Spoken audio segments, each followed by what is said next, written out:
নমস্কার বন্ধুরা, আমি রনিতা। আমার চ্যানেলে আপনাদের সবাইকে স্বাগত জানাই।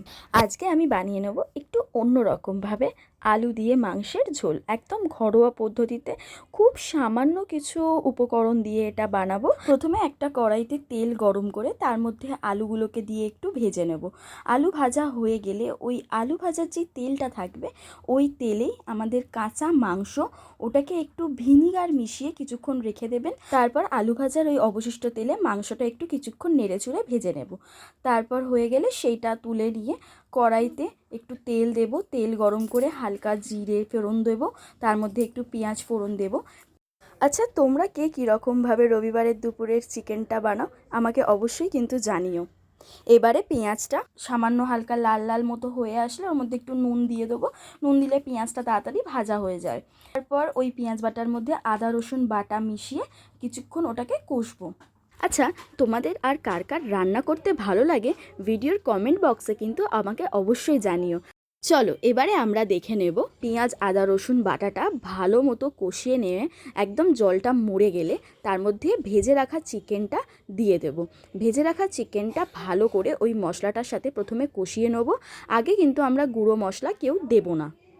মশলাটা কষিয়ে নেবার পর স্বাদ মতো নুন দেব, আর তারপর ধীরে ধীরে আমরা গুঁড়ো মশলাগুলো দিয়ে দেব।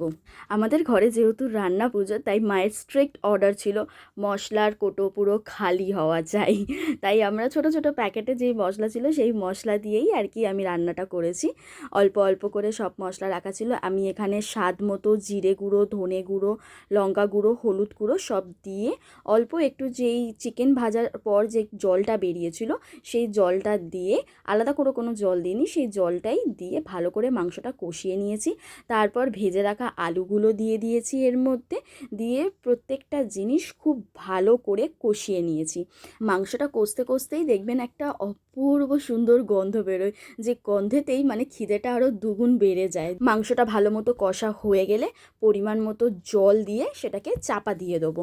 চাপা দিয়ে আমরা অপেক্ষা করব আলু আর মাংসটা সেদ্ধ হওয়া অবধি। এর মধ্যে আমি 4 টুকরো পেঁপে দিয়েছি। আপনারা পেঁপেটা অপশনাল হিসেবে রাখতে পারেন, পেঁপে না চাইলে নাও দিতে পারেন। তারপর শেষে হালকা গরম মশলা গুঁড়ো দিয়ে তরকারিটাকে নামিয়ে নিয়েছি। দেখুন, রেডি আমার আলু দিয়ে মাংসের ঝোল, আর সাথে গরম গরম ভাত। রোববারের দুপুরটা পুরো জমে গেল। ভিডিওটা ভালো লাগলে লাইক কমেন্ট শেয়ার অবশ্যই করে দিও। Tata, bye bye.